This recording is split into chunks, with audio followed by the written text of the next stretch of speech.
Hello and welcome to episode 213 of the Eldritch Podblast. I'm Mags. I'm Jack. And we are a Dungeons & Dragons social commentary podcast where we focus on the social aspect of D&D. We give out advice to Dungeon Masters and players, old and new. Most importantly, we believe in creating a safe, inclusive and welcome space. So if that sounds good to you, welcome in.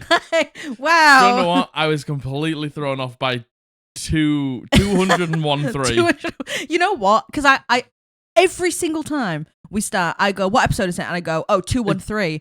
So then I went to say 230. See, I even struggled then. 213. You can say 213. 213. If you want 213. But 213 yeah, I know. is funny. Oh, I nearly swore as well. And we don't have a timer set up. Woo! But I didn't. Look, we're recording 2 days later than we normally would. We normally record on a Friday, but we're recording on a Sunday. If you've been on Twitch, you'll know I've had a lot of troubles with a certain company called British Gas. Yep.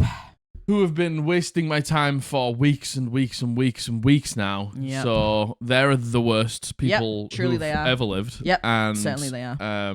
You know, they were like, oh yeah, we'll call you between 12 and 3. Yeah. And, you know, it's a good job we were like, let's record on Sunday, because they called me at 2:59, which I'm supposed to start recording at 3. So it's a good job we decided to push it back, because if we didn't, yeah, I know. We wouldn't have been recording anyway. So annoying. And you know what? Like, we're lucky for us, we have a schedule where we can move things around if we need to. Yeah. I can't imagine how frustrating it must be if you work like a traditional 9 to 5 I know, yeah. and companies like British Gas don't care at all. Oh, they don't. Look, the gentleman that I spoke to that day couldn't have given a flying anything about my situation or what I had to say. Yeah. He wanted me off that call so far. It was Friday. It sounded like they were having celebrations in the office. I don't know what it was.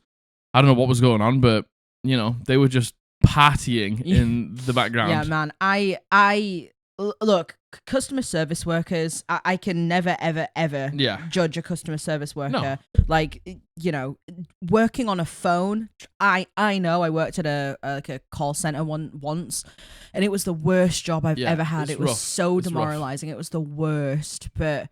Like, it just goes to show corporations. I hate dealing with corporations. Thank God you're dealing with it, because I wouldn't be able to. I would either be too nice or I'd be too mean, and then that's the top end of it. Like I said, it's been going on for weeks. They've lied to me. They've messed me around. They've wasted my time. Yeah. Now I'm getting passed on to the compensation team because it's been so bad. This is like the third time this has happened to us. It happened once with Barclays, which is a bank. It happened with Virgin Media, which is our internet provider. And now it's happened with British Gas. And the thing is, this is the second time something like this has happened with you know what? No one tells you that becoming an adult means you have to deal with these terrible companies who just want to get as much money out of you as possible and make it as difficult as possible for you to get anything back. This is the thing. And this is one thing that I said to them. Like, they were like, oh yeah, by the way, you owe us this amount of money. And I knew I didn't owe them that amount of money. So then I updated my meter readings, and they were like, oh, actually, we owe you this much money. Yeah, we were like, no, you don't. And I was like, well, you don't, but, you know, it's better in my pocket than it is in yours, so I'll have it. But every step of the way, every single time I owed them money, they were like, by the way, you owe us this. Yeah. Oh, by the way, you owe us this. Yeah. By the way, you owe us this. Yeah, so annoying. They never told me when they owed me money. Yeah, I know. And then when they cancelled that refund, they didn't tell me at all. Yeah. It's like, that should be illegal. Yeah, like, I know. You should have a responsibility to, like, have a clear path of communication about what money is going where. Yeah, but they don't. The second that you owe them money, you better believe it. The second they owe you money, nothing, crickets. And then they make you jump through 1,000 hoops to get it. It's so frustrating. So yeah, no one tells you becoming an adult means dealing with stuff like this, and it's the worst. It's categorically the worst. It's the worst. But at least we've made a step forward with it. Yeah. Now my complaint has been logged. Yeah. Now my complaint has been logged. Yeah. And they're going to contact me. Whether they do or not is a totally separate story, let's be honest. At some point, the compensation team is going to contact me. Right. Yeah. Okay, yeah, right. Sure. Sure. Yeah. Can't Apart wait from that, how are you? Other than that, great, yeah. I mean, we are just losing every Valorant game we play. Oh my gosh. Oh. Every game we play. You know what? It got so bad last night. We played 5 games in a row, and lost every single one of them. We got close. I think that's yeah. I don't necessarily mind when we get close. Like when we get close, says to me that was just a tough game. It was just an even game that we lost. Unless there's one person who's obviously smurfing. If you don't know what smurfing, are you touching me with your foot? I'm not meaning to. Oh my gosh. I am in a bit of a stuck situation here. I could feel your toe going like this. Sorry. It's a smurf is basically someone who is much better at the game, but they can't progress higher than the point they're at the game because they've hit their skill ceiling. So they come down to the people at the bottom and they just make their life hell. Yeah, that's exactly what we're going through right now. Yeah. And like, I don't mind like that last game on Haven. It was just a close game. Yeah. And like that doesn't matter. But that game we played on Pearl, that went 13-3, and the KO got like 40 kills, and then everybody else on the team went negative. It's just like bad. But it got so bad last night. We all finished the last game, and we all just went, "Yeah, I'm logging off for the night." Actually. Yeah, like normally we probably play for another like hour and a half, 2 hours, but we were like, nah. I actually think that's enough. That is enough. That is but enough. We went and watched. We watched Conclave. Conclave. The sequence of events that led up to us watching Conclave. So I was like, I've been wanting to get into reading. You know this. I've been wanting to try to read for ages. We tried to read something together, but I realized that is not the way forward. The way forward is for me to read something that appeals directly to me, and I can do it in my spare time if I have any. And I was like, I'm gonna go read a book.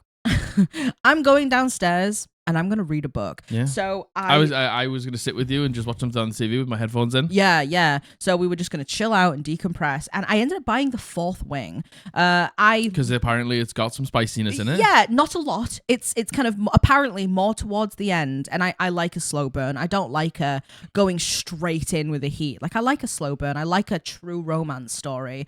I don't like. I unbelievably, I don't like smut for the sake of smut. I like what? I like not in your storytelling. No, not in my storytelling. Yeah. Yeah, look, smut for the sake of smut. If it's just Javik, come on, yeah. If it's Javik ass, obviously, yeah. But in an actual story that I'm investing my time in. But I watched loads of videos being like best romantasy books to read, and The Fourth Wing came up a lot, and you said it, and Abby also said this to me today as well, because I was like, I don't know what I like yet, because I haven't properly read published work. I read fan fiction a lot when I was younger, but not published work in years and years and years and years and years. So I don't know what my taste is. I don't know what I like. And Jack was like, they're popular for a reason. Yeah, you should read the popular ones. It was also like a cot of thorns and roses. Yeah. It's just like... It can't just be smart. Like no, it can't. It can't just be. No, it can't. Sexy all the time. It can't. It has to have. It has to have a decent story. Yeah, totally. Otherwise, it won't be as big as it is. Absolutely. Otherwise, it would be big as it is just for that and that alone.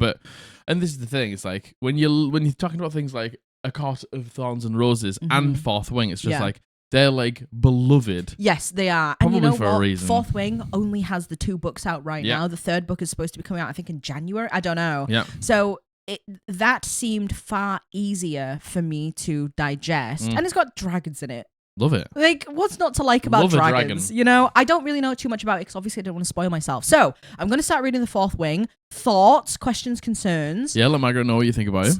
So I bought it. I had it ready on my Kindle, and Jack was looking at movies to watch, and you saw Conclave, and I was like, don't watch that because I want to watch that with you. I was like, I want to watch that with you. Okay, yeah. And what about the other movie that I tried to watch?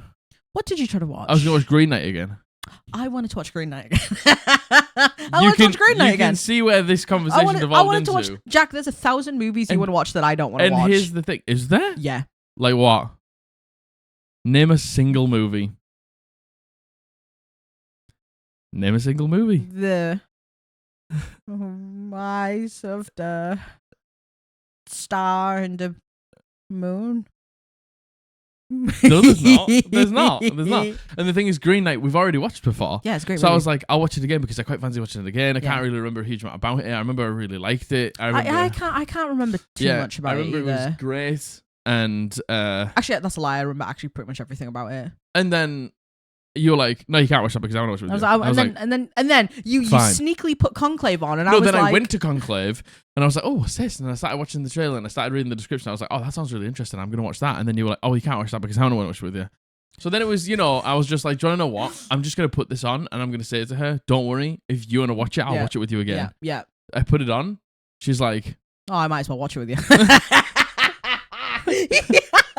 I might as well watch it with you. But to be fair, it's a good job because we both really enjoyed it. Wow. Apparently it's based on a book. I told Abby because I was like, I think you'd really like this. Yeah. And it's based on a book apparently, and she wants to read the book first. But did not have the ending I was expecting. No. Being so honest with you. It's such a...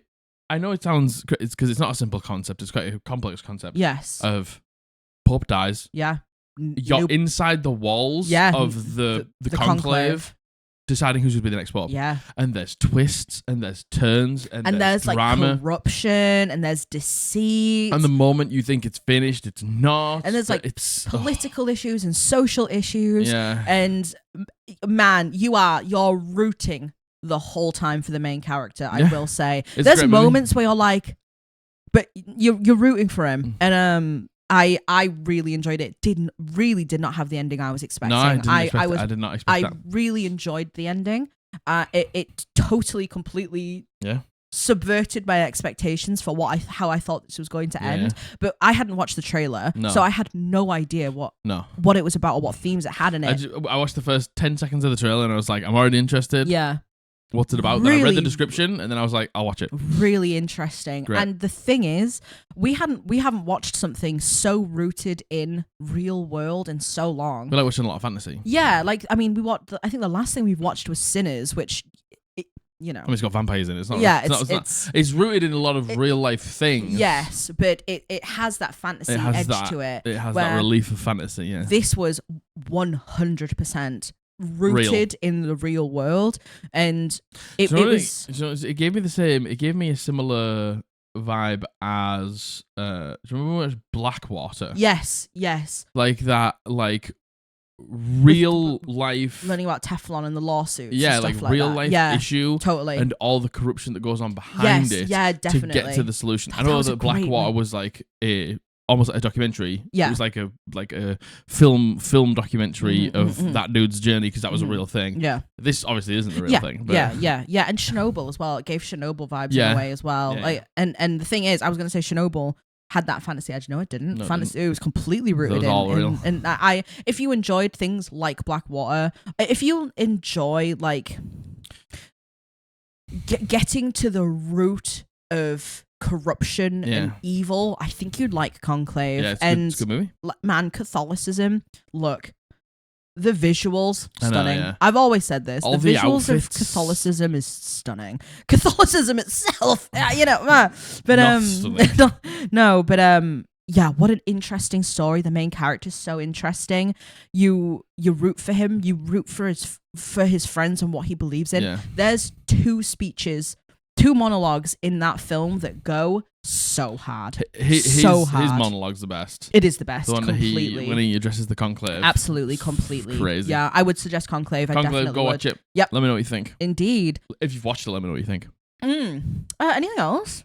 No, I don't think so. No. It's been coasting along. Yeah. Spent a lot of time talking to British Gas. Been great. Yeah. Spent a lot of time doing that stuff.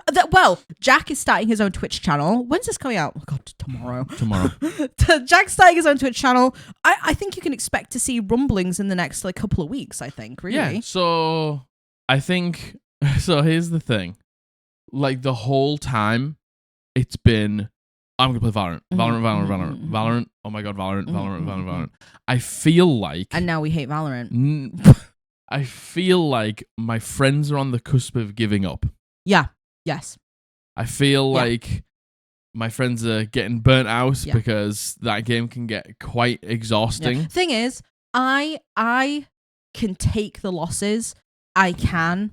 It's the general sense of malaise that gets me really down. The group can descend. The group very easily can descend a depression spiral, and I don't enjoy that at all. Yeah. I can handle the losses. Yeah. I'm the type of person where I get really frustrated in the moment, but I can just chug along. Yeah, same. As long as I take like a 5-minute break in between. But the group malaise, man, sometimes that I can't be around. I can't be around it. Yeah. So it's Look, we'll suck it up. We will. We'll suck it up. So I know that there's plans.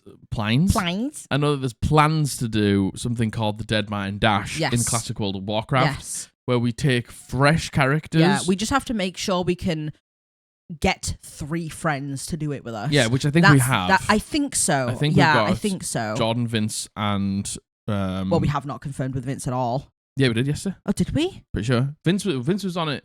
Talking about it the day before, I think. Was he?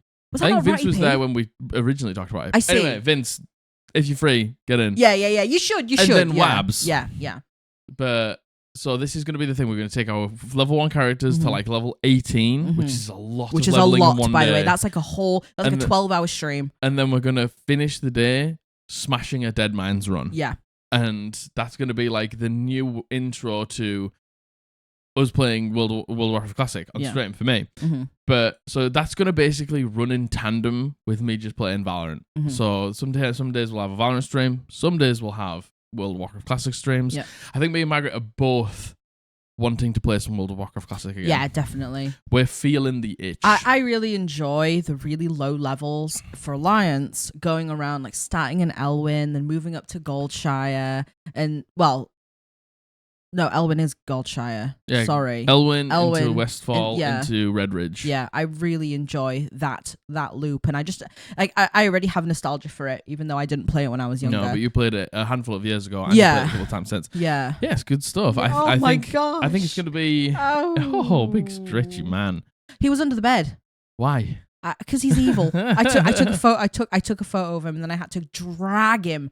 I mean it. I had to grab his back legs and drag him because he was making no effort at all to come back out from underneath the bed. Naughty. Yep.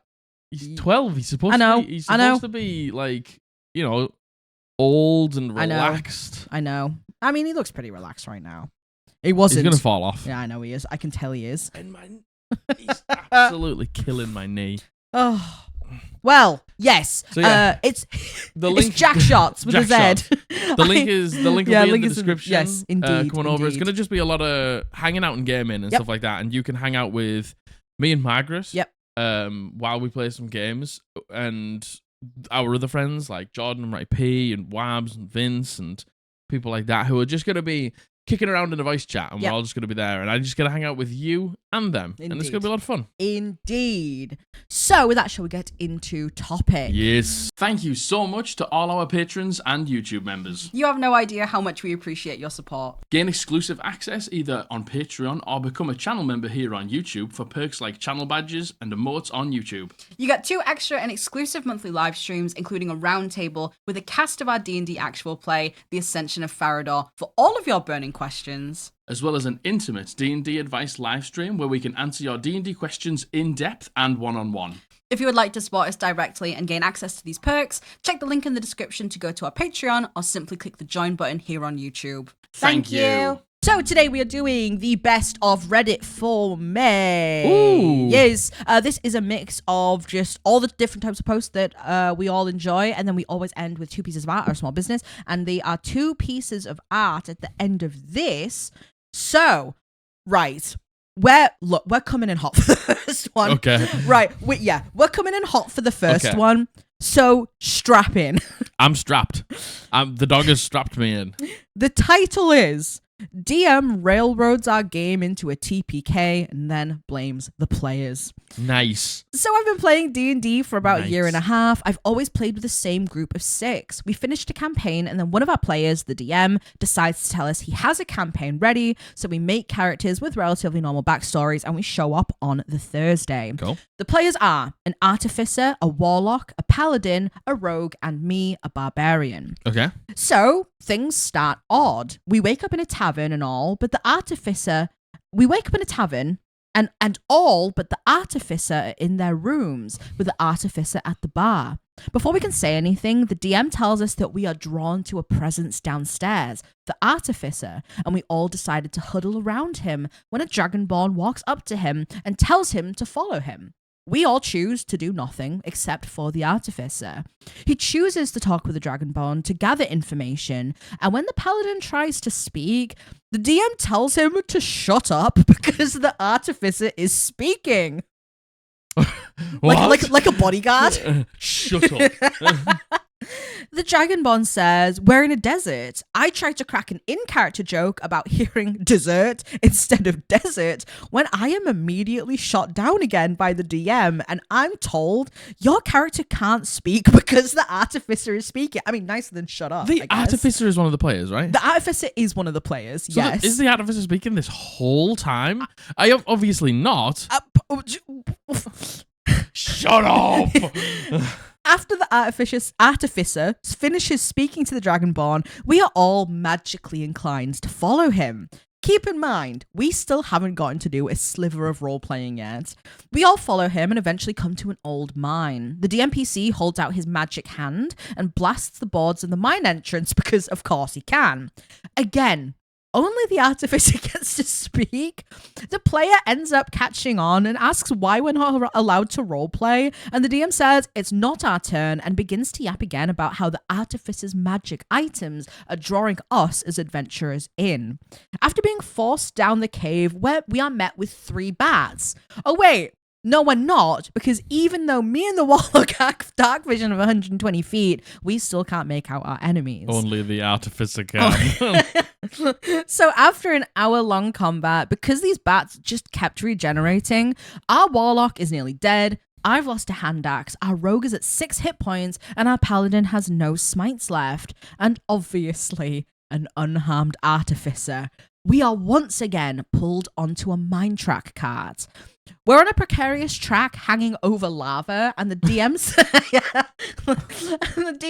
DMPC says he doesn't want to die here and blows up the track, making the Rogue and the Paladin fall through the air towards the lava. They made no rolls, by the way. They just fell and they died. Great. I jumped down with the rope attached to me and I grabbed the Rogue with a natural 20, but he still fell and died. No saves, no death saving throws, just dead. Same for the Paladin. I pulled myself up to the artificer. And jumped at the NPC. I rolled a 17. He didn't roll at all, but he caught my warhammer and pulled me down into the ground. The artificer casts Firebolt, and the DM tells him to roll an Arcana check first to cast Firebolt.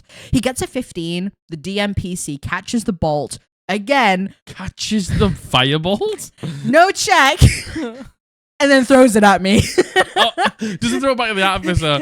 Just slams it onto you in the ground. Yeah, throws it onto OP. I'm at 27 hit points and it insta-kills me. And guess what? No roll. It's a firebolt. It does 1d10 damage.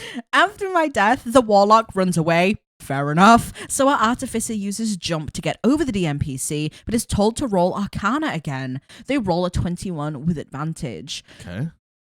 The DM describes how he flies into the air and then breaks his neck on the roof and dies. The artificer does.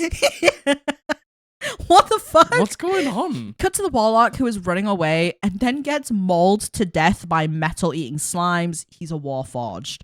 There was a TPK with not a single dice roll for the DM. He then pulls the "you all wake up from your dream." And the session ends. We're playing again next Thursday, and I'm gonna die. As the DM left it, he says we had a choice. He would only bring me and the artificer back because we actually role played. But remember, he shut everyone else down before they could speak. And that's it. That's the story. Fever dream. That's the story. That is a hallucination. That is a drug-induced hallucination. Yeah. What is that? Yeah. And then shut up. And then the DM being like, if it was down to me, you two, I'd only bring you two back because you role play. I don't want to come back. yeah. First of all, OP, I hope you didn't go back. I don't want to go back. I don't want to play with you again. Yeah. You're dreadful. And the thing is, right, if the whole point was to have this crazy dream sequence so everyone dies, you have to hit your players beforehand. This is what Matthew did. Yeah, when he did something like when he did a Groundhog Day. Yeah. But we didn't know it was going to be a Groundhog Day. But at the end of every session, or the end of every time we died, or TPK'd, or found something out, something new, we went back to the beginning. The time loop would start and again. He said to us, he says, you got to trust me. He says, look, some things are going to happen in the session and you got to trust me. And things are going to seem harsh. Josh's character dies. Literally outright in the first session of like, it's only going to be like a 1, 2, 3, 4 shot, something like that. But Josh's character dies and we all go, okay. This is what he was talking about. We've been told to trust him. We should follow suit. We continue on. The world blows up or whatever. Yeah. We come back to the beginning. Josh's character's alive. It's fine. But it's because there was that level of expectation. Yes, exactly. Of like, if drastic things happen, just know, trust me. And he set the stage being like, it might seem harsh, but just trust me. Yeah. And it's just like when harsh things happen, you're ready for it. Yeah. But like when you've got no first session of a new campaign and you get hit with this. Being told to shut up when you try to roleplay is rough. Yeah, I know. And the thing is, do you know what? I don't even mind the whole, like, oh, you all wake up in the tavern and you feel a presence downstairs. You go downstairs. A Dragonborn comes to you and gives you a quest to go to Magical Mine. Yeah, I don't either. Cool. And then there's obviously something in the mine that we need to go and get, but things are weird and the Dragonborn is acting strange. And it's just like, it would be cool if it's the same thing where we need to figure out what's going on with this Dragonborn and we do things differently every single time to get to the end of this dungeon to find out what's going on. Cool. But we had no idea that was going to be the case. Yeah. Now nobody wants to show up. Yeah, totally. And, it's like the whole, like, the DM knew this was all just a dream, knew that they were destined to die in this, so therefore didn't bother with any of the roles or anything like that. So the DM and the players were just on 2 separate roles. And as OP says, no rolls, no checks, nothing. And then you jump so high, you hit your neck on the roof and you die. Come on. Like, the thing is, even if it was all a dream and we do it again tomorrow, because I don't know if that's the case, but if it is, you should never be told to shut up. Never. You should never. You should never, unless you're saying something. Yeah, like or freaky nasty. Or unless you're like interrupting someone or taking up someone else's air. I don't know if shut up but is the words. But hey, look, this person speaking, that's very fair. Oh, you're saying something hateful. Yeah, that's when you get told to shut up. Totally, but just then, like, if you're just trying to roleplay and you get told to shut up, like bad. Yeah, no roles at all. It's like you're supposed to see how far you can get with, like, in a situation like that. I'm making this up to sort of try and help the Dungeon Master here. If it is a Groundhog Day thing, you're supposed to see how far you can go without the right information to see what you can learn, to see what you can better the next time. Yeah. That still requires rolls. Yeah. The Dungeon Master just not rolling for anything, catching firebolts and slamming it down for 27 hits. People. Yeah, totally, I agree. People breaking their necks, people just dying in lava. Yeah, someone running away and then getting eaten by slimes. Slimes that eat metal and you're a warforged. Yeah, really, really, really. And then, for the DM at the end to say to the 2 players, I'd only bring you back if I had a choice, by the way. Like, I don't know, really, really rancid vibes. That's vile. Yeah. Either like these people are all young, I don't know. Like, but I mean, even then, you know what? Even then, very much. You know what? Even then, what a fever dream. Correct, fever dream. Fever dream. What a fever dream. Fever dream. Yeah. Absolute fever dream. Yeah. Shall we move on to something nicer? Yeah. This is a really nice one. I think there's actually 2 really nice ones in here. Oh, good. And the title of this is My Fiancé Proposed with a D20. As the title says, my female 31, boyfriend, male 35, of 5+ years proposed to me a few weeks ago. We had been talking about marriage in general from year 2 of our relationship, and in these conversations, we cleared a few wishes surrounding the matter. For example, him wanting to do it himself, not me doing it, etc. In these conversations, I made it clear I really don't like wearing jewelry, especially rings. I don't like the look or the feel of it. He seemed a bit disappointed when I told him, and I probably wouldn't wear an engagement ring, since he is a bit more on the traditional side than me. So I looked for rings I could have imagined wearing on special occasions. For example, example, blacked ones or braided ones, and definitely no bling whatsoever. Skipping to a few weeks back, he proposed, but when he opened the box, there was no ring inside, but a D20 chunk with a ring encased. We both played D&D, and I'm a bit of a dice elf, so I collected a few but expensive dice. Oh, that's a really good idea, you know. He had it commissioned by a dice maker who lives close, who I now follow on Instagram, and I adore her dice. He drove to her, gave her the ring, and he gave her the ring he wanted poured into it, and discussed the design he wanted. The dice is weighted, so I can't use it, but I don't care. It's the best engagement ring ever. That's not the point, yeah. And he actually said in his proposal that life does not only grant us natural 20s, but also natural ones, and he would love to enjoy the 20s and figure out how to deal with the ones together. What a little cutie pie. Oh my God. And that's the thing, it's just like, when you're growing up, you get told, like, you got to buy this ring, and then you got to like get down on one knee, and it's just like, that's the way it's done. And then when you meet somebody who's maybe not into the conventions, yeah, totally, and you know, it's letting them teach you totally about what they want, yeah, and like hearing all of that. And you know, initially being disappointed because that's what society. That was your expectation. Yeah. That's what society makes you do. It makes you be disappointed. Yeah. And then for you to go, do you know what?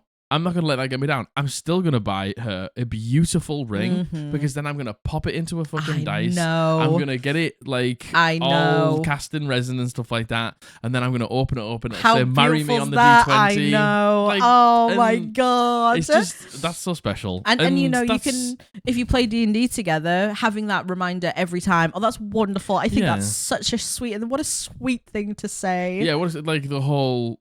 Sometimes that like life gives you natural 20s, but figuring out the natty ones, it's just true. That is just like having a life partner.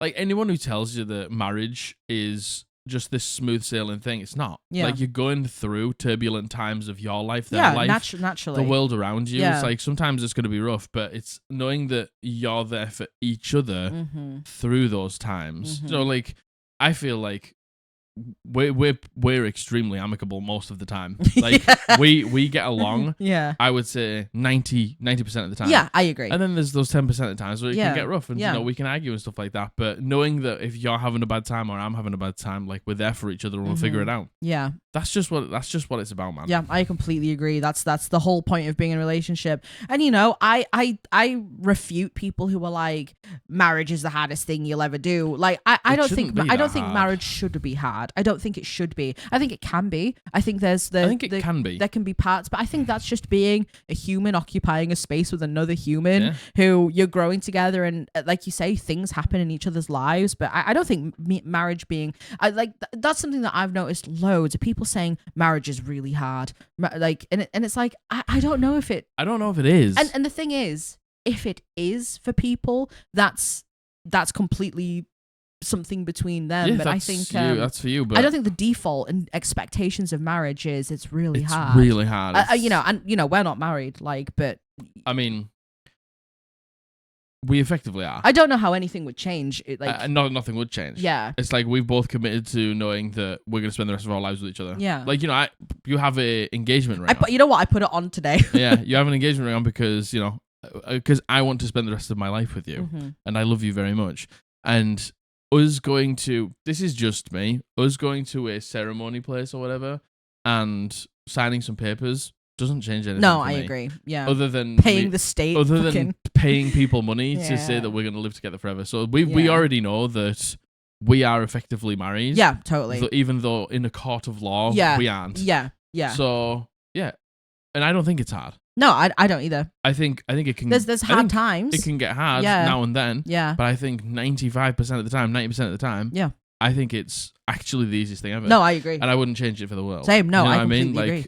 I love living with you, and I love being around you. And I think it helps. We have a lot of the same interests, and we do a lot of the same things. And you know, we play D&D together, and you know, we work together. Like we do everything together because we're interested in the same things. You know, and like I feel like we understand each other very well. Yeah. And I think if both of us were really, really honest, I think the other one understands the other better than they understand themselves. Yeah, no, I agree. Because there's a lot of, you know, like denying to yourself how you feel. Yeah, of course. Or maybe not even seeing exactly how you feel, but somebody else knows how you act all the time. Yeah. Do you know, like, every maybe like 2 years, I think we can fall into a moment where we argue a lot. Yeah. And then we both usually stop and then we go, why is this happening? Yeah, dude, I hate this. It's like, I hate this. Like, why is this happening? Yeah. And it's usually because one of us is under a lot of stress. Yes, it always is. It's like 99% of the reasons we argue is because one of us is stressed. One of us is really stressed. And we just haven't let the other one know. Yeah. But we've been together for like, what, 9? Is it 9.5 years now? 2016. September 2016. It's got it. Is it? In September 2016? It'll be 9 years. Will it? Yeah, because it's 2025. Yeah. Bloody hell. In September, it'll be 9 years. Oh my God. So we've been together for the best part of a decade. Yeah. So we know each other really well. Yeah, it's wild. And we've both changed very much a lot. Oh my God, very much so. Yeah, I don't know. I just think that's really sweet. And I think you're right. The sentiment of like marriage is hard. It's just like that shouldn't be the default. Yeah, it shouldn't be the default. Marriage should be. You should marry someone because you want to, and for no other reason. But because you love them, yeah, and you want to spend the rest of your life with them. Totally. Not just because you want to have kids. Yeah, not because you think you have to. Not because your family tell you have to. Yeah, not because the world tells you that you need to settle down and get a 9 to 5 and then have children. It's just like you'll be miserable. Yeah, you should only get married if you want to. Yeah, like 100%. I agree. But that's a really, really sweet story. Congratulations. That's a really sweet thing to do. That's beautiful. That's a really nice gesture. That's a really nice thing to say, and I love that. Yeah. Sorry, I keep looking over here because you're okay. It's fine. It's raining and our skylight is open. It's okay. But how is there nothing coming in? Because it's not tilted at the angle where it's coming in. How is nothing getting on the floor here? It's fine. Oh my gosh. Doesn't matter. Wow, that's magic. Oh my God, a little bit of magic. The next one is titled, Is my DM being too lenient or am I too uptight? Hey all, I'm part of one campaign as a player and another as a DM. I don't know whether my DM is being too strict or whether I should be this strict with my own party. I think when they say that, I think maybe when they say being too strict, I think they actually mean being too lenient. Being too lenient. Yeah. Okay. I could be wrong, but I think they maybe just got the word strict and lenient mixed up here. From the first bit that you said to then go to that would yeah at the table where I'm a player, there's another player who's a wizard. He's a really creative guy, great at role play. He's just got this one maybe issue to the entire table's chagrin. He keeps trying to get more use out of his cantrips. For context, we're level 3. Don't know why I said context. For example, he's tried the classic mage hand inside the enemy's chest cavity a bunch of times. He tried convincing the DM that poison spray should actually leave the entire area poisoned and deal 1d12 damage per turn for the entire encounter. 3 sessions ago, he tried to convince the DM he should be able to throw a rock in the air and then use Thunderclap to shatter it into pieces, sending them flying in a direction of his choosing like a janky shotgun. The DM actually let him do this. But now it's literally the only thing he does because each little shard of rock does 1d4 damage and there's at least 4 shards every time he does it. I literally do not think he's used a single leveled spell since the DM said okay to that. What cantrip does he use when he throws it? Thunderclap. Thunderclap. Okay. Maybe it's just a difference in play style, but it's really ticking me off. Yeah, cantrips are great for utility or damage at a pinch, but trying to hack them like this just feels against the spirit of the game, I guess. Yeah. And there's another problem. It basically ruins combat for the rest of us. Our DM said each rock shard thing can fly 30 feet, which means that everyone around the wizard gets to deal a ton of damage to literally every enemy on the map before the rest of us can do anything. I want to talk to him about it, but I don't want to backseat DM. I also want to know if I'm going crazy, if my DM is being too lenient. Would you guys let someone deal between 4 and 64 damage per turn using a cantrip? If I'm the uptight one here, I will accept that judgment, but I just really don't know at this point. No, I don't think you are. No. So I don't think you are. But everyone, this is the beauty and also the shortcomings of a TTRPG. It's like I watch something like Dimension 20 and the rules can be real loose at times. They can be real loose. They can be like, well, how did you do that at the same time as doing this? Because you've already done this and you don't have the action economy and you can't cast this. Okay. But they just don't care because they're just having a good time. They're just having fun. And that's a secondary to telling a story and having a laugh. Totally. And I think the most important thing is all of them are doing it. Everyone's doing it. Yeah. That's the thing. That's the standard. But then you watch Critical Role and they are far more, these are the rules, this is how we play, because that allows them to play within the confines. And when they do have a big brain moment, and when they do just slightly twist something to allow something to happen, there's a roll to still see if it succeeds. Yeah. So then when it does happen, it's like, I know that this can't happen all the time because it was to the fate of the dice, but oh my God, it did, and it feels amazing. Yeah. But when you're playing Dimension 20 at a Critical Role table, precisely. When one person is playing Dimension 20 at a Critical Role table, that's when it gets hard. Yeah. It feels bad because it's like, but I don't want to play like that. I want the rules there to be something that I can potentially game to my advantage. Totally. But when someone's just throwing a rock up into an air, casting a cantrip that would do what 1d12 thunderclap. It's that short cone or something like that, or like that short square radius in front of you that makes a 300 foot like thunderclap. No, I think that's thunder wave. Yeah. Whatever it is. It doesn't do 4d4 damage. No. It doesn't have projectiles that can fire out in 30 feet. 30 feet? And it's just a cantrip. Well, no, I was going to say cantrip going 30 feet, but that's because I play. I like Druid. being creative. Yeah. But this is the thing with Rule of Cool. You have to say it's a one-time thing. Do you want to know there's a moment where I don't say it in our campaign, and I should have. And I should have said it to Abby because she wants to bring out the wings for to show the group. Yeah. And I'm like, okay, this one time you can bring the wings out, but you can't do it all the time just for, purposes. But then she tries it again, and then I'm like, well, he can't do that. And you're like, yeah, but I did it before. And it's just like, because I didn't state, this is Rule of Cool. Yeah. We've all got different... We're all on a different page. We're all on different pages. Yeah. So the Rule of Cool needs to be stated the moment Totally. Needs to be stated. And respectfully, I don't think any of these are Rule of Cool. Mage hand inside the enemy's chest cavity. Get out of here. Look, I have a totally different opinion on this because we've both played with someone like this, and it's fucking exhausting. I think that they're two different things, though. I don't think so. I think this is being cheesy. This is being cheesy, and this is trying to get... We all know. Cantrips, that's not fair for me to say. We don't all know. We don't know how long this person has been playing. We don't know if this person has any idea the difference between what a cantrip and a leveled spell means. But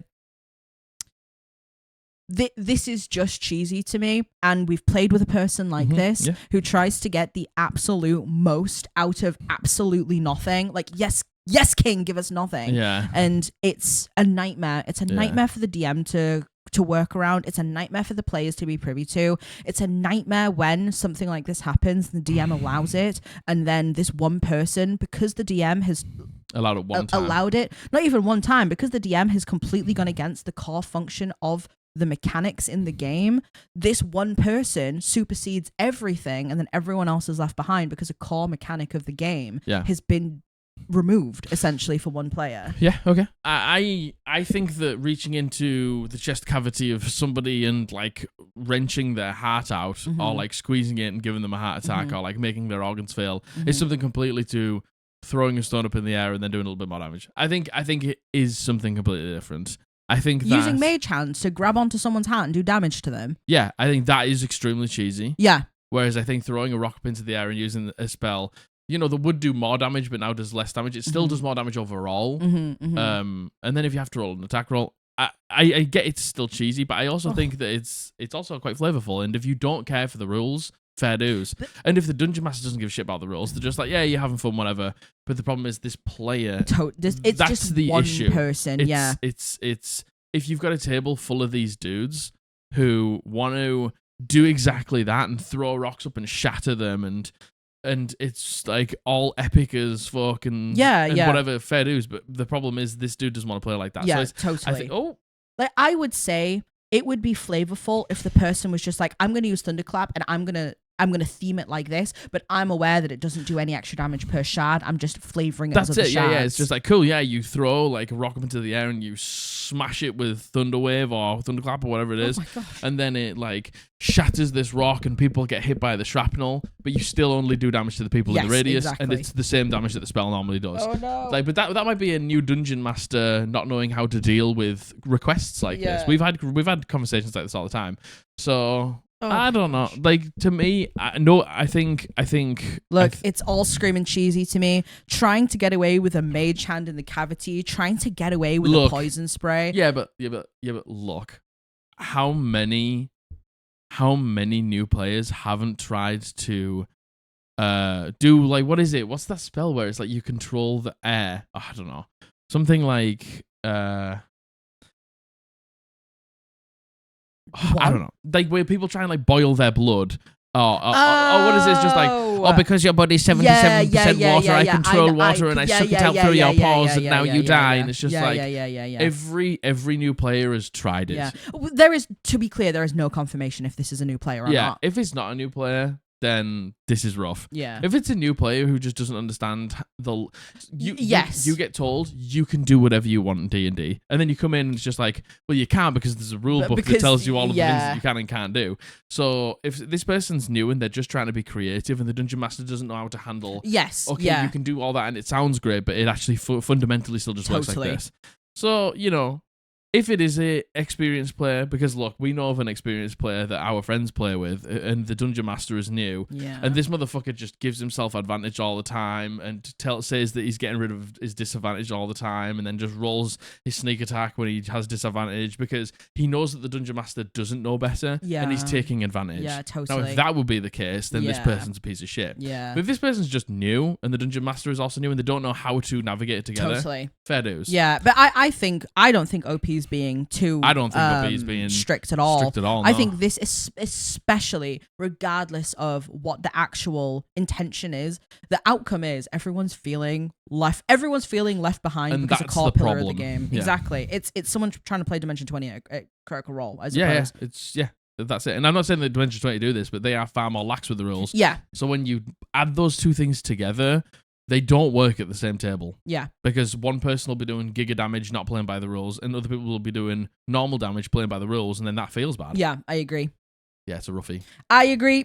But yeah, reaching into a chest cavity with Mage Hand is cheesy. Yeah, I hate that shit. I hate it, yeah. The next one is PSA. Talk to your DM about your cool plans.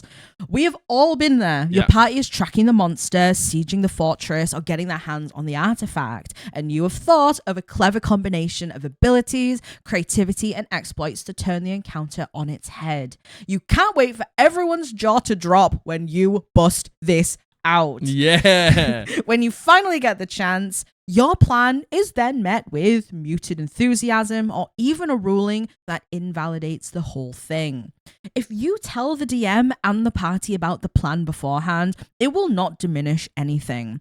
A good DM will support this cool idea you had whilst being ready for interesting complications rather than being forced into a potentially awkward improvisation. Your party will have a chance to contribute and feel like they're part of this clever victory rather than watching you skip the encounter for them. You still get the fun of putting the plan into action, but instead of it potentially being a letdown or ending the session, it's the high point. And plus, if your DM is the type to use this against you, I guarantee it will go even worse when you drop it on them the last second. I couldn't agree with this more. Yeah, I completely agree. Such a good point, and it's just like I remember when Wabs came to play our table. Yeah. And my table trusts me because my table knows that we've played with you for you play with me for years, and I'm on your side. I want you to succeed. I put all of these things in your way, so you overcome it, to then feel the victory at the end. And we understand the way that you tell a story without. Well, sometimes we have to have a spoon fed, but we understand now the way that you tell a story and the way you do things. And I remember that Wabs turned up to the game. Yeah. And this isn't the fault of Wabs. This is this is a fault of his previous dungeon masters. His previous dungeon masters have made him not trust them. Yeah. And feel like they're working against him. Yeah, because they did. Yeah, and they did. Yeah. Wabs comes to the table, he plays with us, and he's a very big plan dude. Yes, he likes to plan. Definitely. He likes to think of like creative uses for spells. Yeah. And he said out loud, like, "Oh, I've got a plan," and I was like, "Go on," and he was like, "Well, I can't tell you because then you'll plan against me." And I was like, and I remember Josh turned to him, and Josh was like, "That's not how this table works." And it was just like, you want to tell him because then he can facilitate how you're going to succeed. That's it. I think that's it. And you know what? OP makes honestly such a great point. Yeah. If your DM's the type to use it against you anyway, you're double fucked. You're fucked. You're double fucked if you leave it to the moment improvisation. You know what I mean? And like, here's the thing. Like, I'm not just going to... If it's maybe stretching the bounds of the game, I'm not just going to let it automatically succeed. Yeah. There's going to be a couple of checks. Yeah. But if it's something really cool that you think is a really great idea and the whole party's on board with, I'm not just gonna be like, oh, I'm just gonna write down counterspell. And then just counterspell. No, that's not what I want to do. Yeah. It's like, if it works, I remember this is exactly what happened, and this is Wabs, and this is the moment that Wabs, I feel like, realized that I was on his side. What are you doing? So he had loads of hair on him. So you put it down there? I put it down there. Dreadful. Yeah, I threw it around the back of the couch. We went into that dream fight with those two big things, and I gave him Nintinomos's loot. Yeah. And he strums the loot, and then he gets these cool like buffs.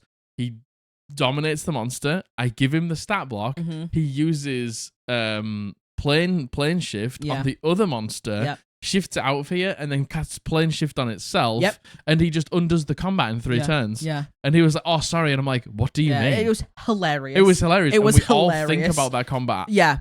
Still to this day. Yeah. Because totally. I thought that was awesome. It's still, the monster still got out a little bit of damage. We still had combat. We still had a good time. We still had a good time. We still had a good time. I don't care. Yeah. It's like, sorry that I ruined your combat. You didn't ruin it. Yeah, we still had a great time. It's a great time. And that's the whole point. Yeah. And I agree with what OP says here. Like, look, the whole like everyone's jaw drop moment, I totally get it. I get it. And I also think that there is moments like that. I would say especially moments in role play, especially like maybe a snap decision you make in a combat or a role play scenario. There's totally moments you will always have with moments like that. But when it comes to a big plan, and when it comes to working with other players and getting other players to discuss and chime in, keeping a DM involved is so important because, again, if they're the type of DM to use it against you anyway, first of all, that's not good. That's not good. First of all, that's not good. You're not playing with a dungeon master who's got your best interests at heart. who's playing in good faith. Yeah. But like, if you trust your DM, totally get them involved, and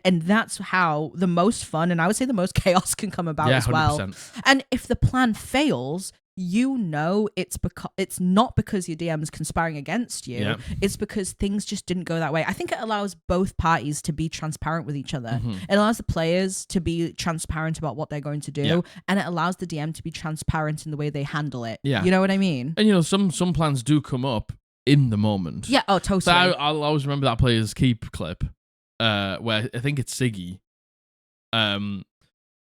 They're going up against like a Medusa or something like that, turning them to stone. Oh my god! And he does this big speech. I run up and I jump onto its head. Yeah. And I willingly fail my saving throw. Yep. Thus blocking the vision. Yeah. Because he's turned to stone on its face. Yeah. It's just like as a dungeon master, you couldn't possibly plan for that. No, totally. But it's a great idea. Yep. A great idea. Yeah, and it's something that just happened in the moment. Yeah. And those are those jaw-dropping moments that happen in the moment. But yeah, I think let your DM in on the plan. Yeah, 100%. If you trust them, you should be letting them in. And you should trust them. You should trust them. They should prove to you that you can trust them. Yeah, and vice versa. If they use it against you, they're not a good dungeon Totally, master. I They're completely just not. agree. Like I don't like. There's no second way about that. If they use the plans that you've told them in good faith against you, that's bad dungeon mastering. Totally. My hands look so old. I've just looked at my hand. No, it doesn't. The way it was sat there looks like a old hand. I'm 31. You are 31. Oh my gosh! Sorry. Shocking news. But yeah, you'll see in our actual play. You'll see us plan like this all the time. All we the time. Constantly plan. And I'm sat there above listening table. to them. Yeah. And I'm not using any of it because my monsters don't know that. Yeah, totally. Yep, indeed. Right, this is the penultimate. I have no idea how long we've been going for. I'm so sorry. Doesn't We matter. didn't set up a timer. Doesn't matter. This is the penultimate. Okay. Before the art. The title is Your Power Fantasy is Not the Most Important Thing in the Damn Game. Cool. I know I'm too easily irritated and that I have rather lousy luck picking games. However, I'm getting tired of a particular type of person who I found playing in high-tier games. It's not so much that this kind of player makes overpowered characters. If that OP character still interacts with other characters and their player is fair and fun, it is all good. Yep. However, though, I let my enjoyment of one good one-shot and potentially great campaign be ruined by a player who found it necessary before, during, and after the game to argue against every single bit of ruling that might make their character even the slightest bit less powerful. Every ruling became a cause for argumentation and such passive-aggressive moves like, let me, a player, make a Google Doc spreadsheet to track everybody's components since you, the DM, are going to say that they're going to need to search for components and that's unfair. Even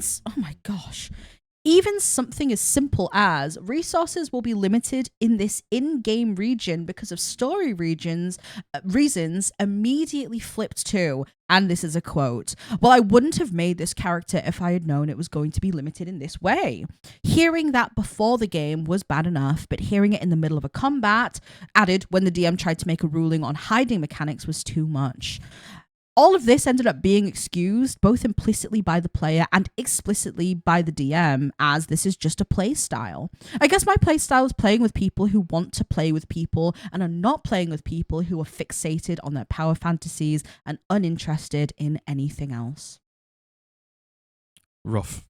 That is so rough. I think there is an edit. I don't necessarily know exactly how relevant the edit is, to be honest with you. Like, resources are scarce in this part of the reason because of world building and story reasons.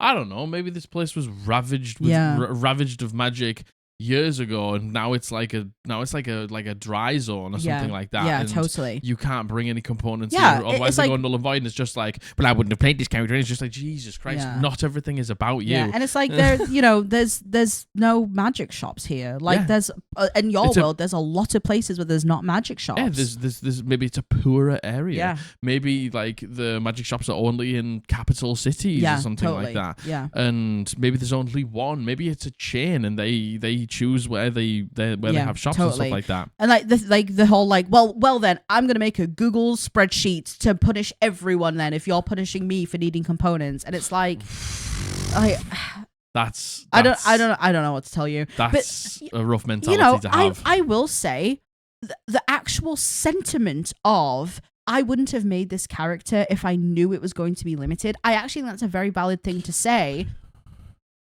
Not in this circumstance, but in circumstances beforehand. Here's the circumstance. Yeah. And it's a very common circumstance that a lot of games have. Yeah. This is a low magic setting. Yes.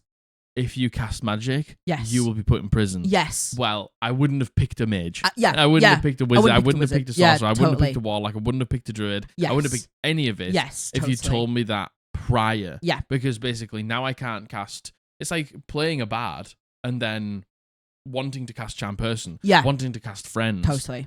In social situations. Yeah. You do that, you get arrested. Yeah. It's like, I don't want to play that. But or it's like playing a warlock in a game that has no short rests. A game where you, those things where it's like short rests are a day and then long rests are a week. You know what I mean? Class is basically useless. Wouldn't have played that. And that's the thing. If it is just simply this one area for story reasons. Isn't that you can't cast magic. Components are just hard to get.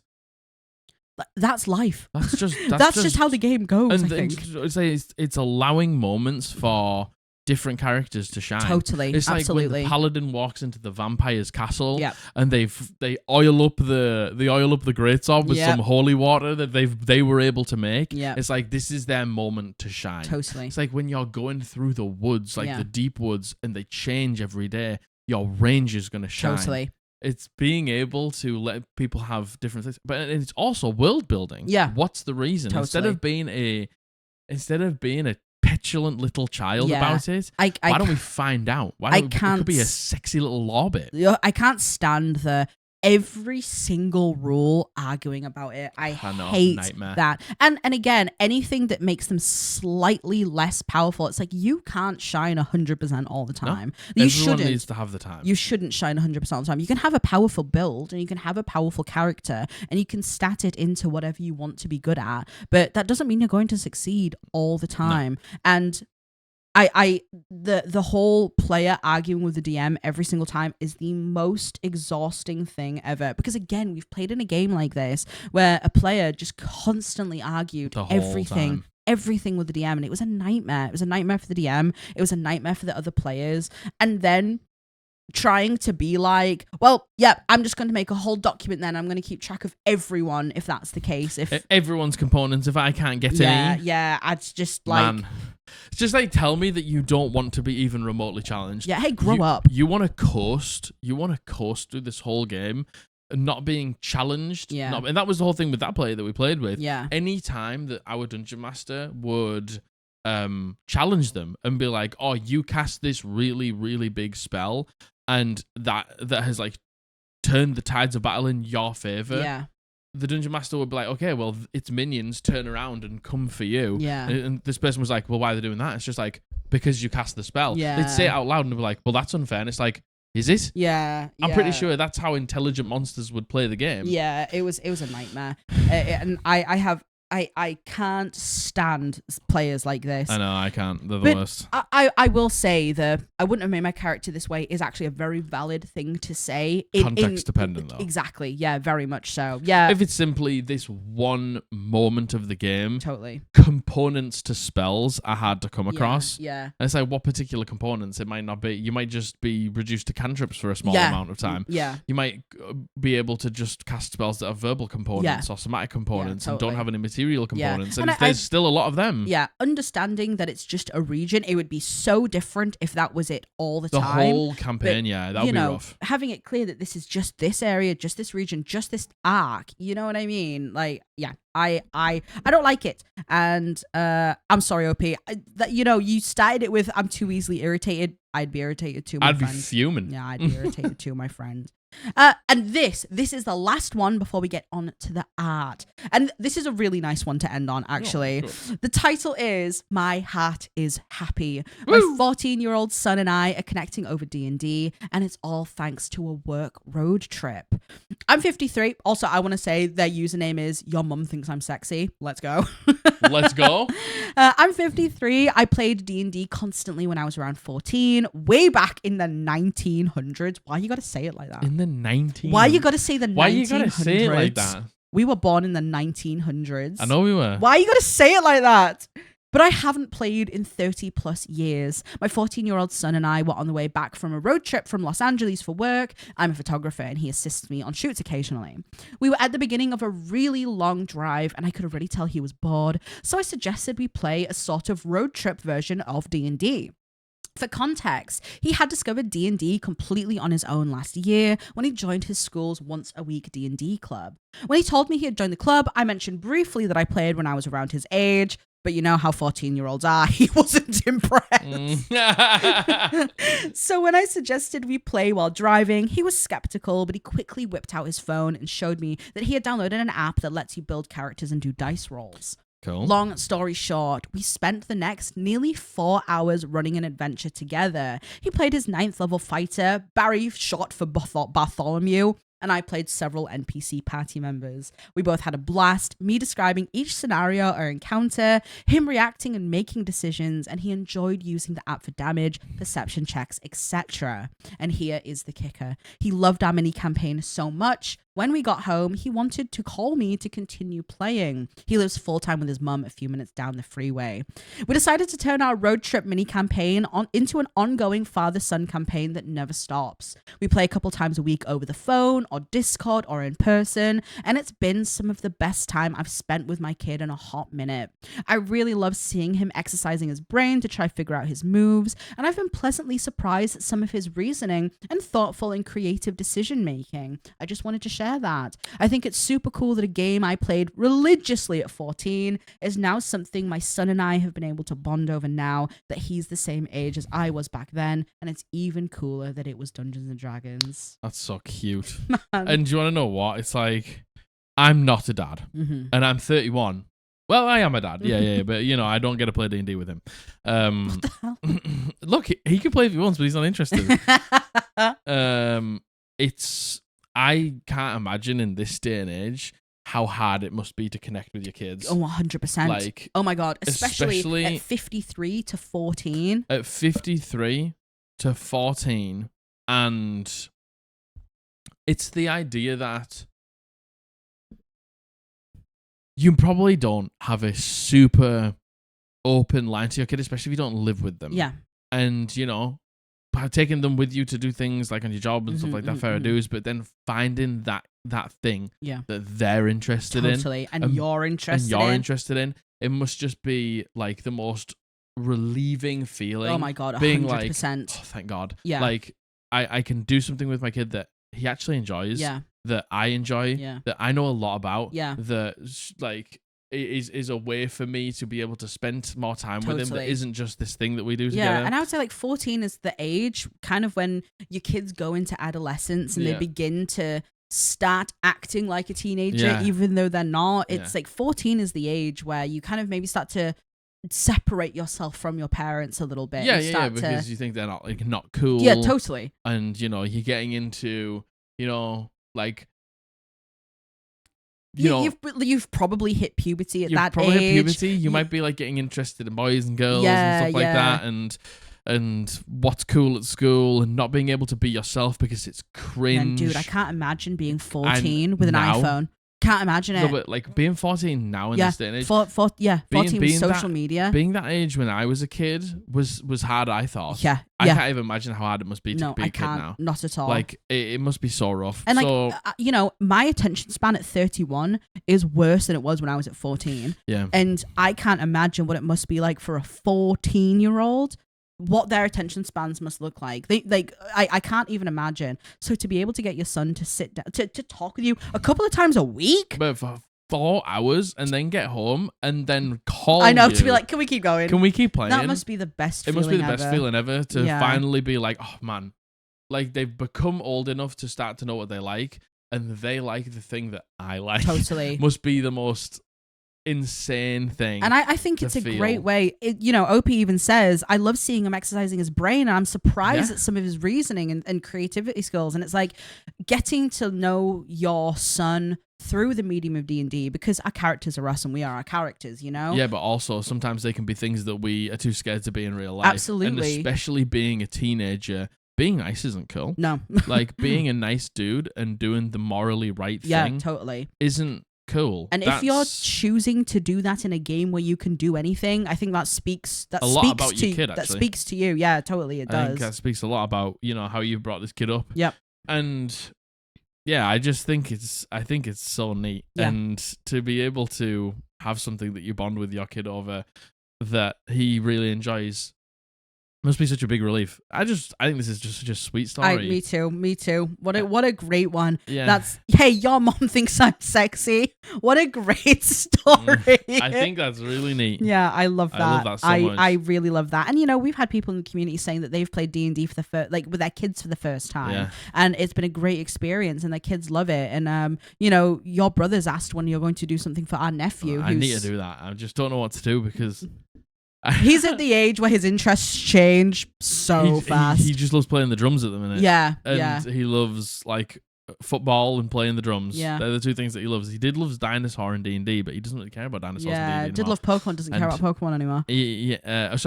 Pokemon and dinosaurs. Pokemon and dinosaurs were the two things that he was really into, so I was like, I'll do them. Yeah. But then now he doesn't care Your about brother them was anymore. like, couldn't care less. He couldn't care less about those anymore. So I'm like, I don't know what to do it about. Yeah. And I'm just like, maybe I'm just overthinking it. Maybe Yeah, I should maybe. I think I should Just rip something. maybe do something. Yeah, totally. Yeah. Right, these last two are the art pieces. Jack, you're gonna have to raw dog the timestamps for these, Jack. It's just towards the end. Let's hope that they're on the screen. They might be. They're on They the might screen. not. They're on the screen. The title of There this they are. is right. Pointing at nothing. The screen's black. No. My Undead Warlock. I never back again with my vampy boy Renfield in both of the forms he possesses. I never pass up the opportunity to draw a pretty boy, but the great thing about vampires is they are monsters, and I think they should be portrayed as such as well. The classic pretty appearance is, in my mind, due to the fact that they cannot exactly look at their reflections anymore, and they rely on the memory of their appearance. Through this, I assume they diminish or disguise less favorable traits and highlight features they liked about their appearances, resulting in mostly flawless and glamorous looks that vampires are known for. This, mixed with the slightly pointy ears, the pale skin, dark fingers, is mimicking a corpse, and the red waterline and inside of their mouth, mostly for visual clarity. The monster forms I try to draw resembles a corpse as it is what they are. My God.